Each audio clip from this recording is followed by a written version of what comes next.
You might recognize this: an atom, often depicted with electrons swirling around a central nucleus.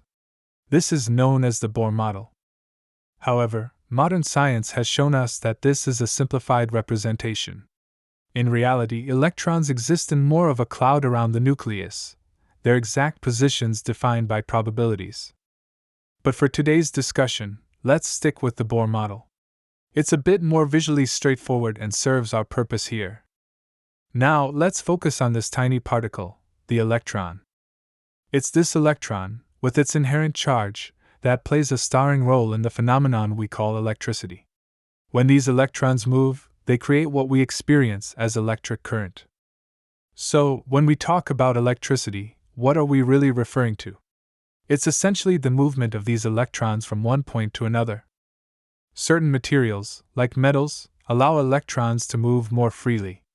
Their atomic structure is such that they have what we can visualize as a sea of free-moving electrons.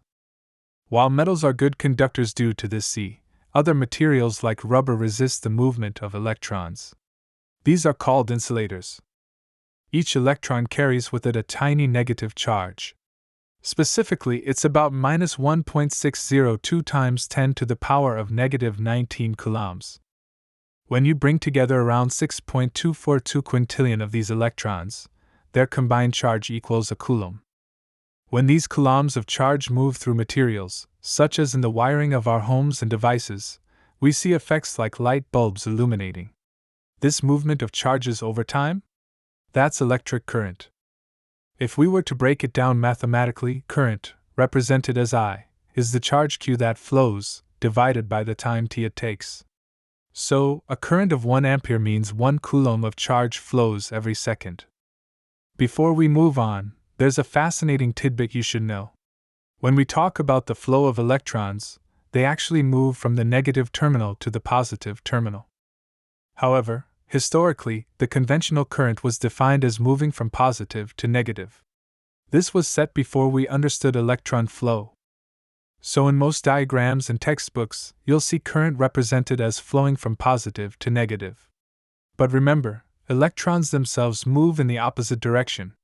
It's a quirk of history we still observe today. From charging our phones to powering entire cities, this flow of electrons, this current, is fundamental to the world we know. So, the next time you flip a switch or marvel at a device coming to life, remember the incredible journey of electrons that makes it all possible. If you found this video enlightening, give us a thumbs up.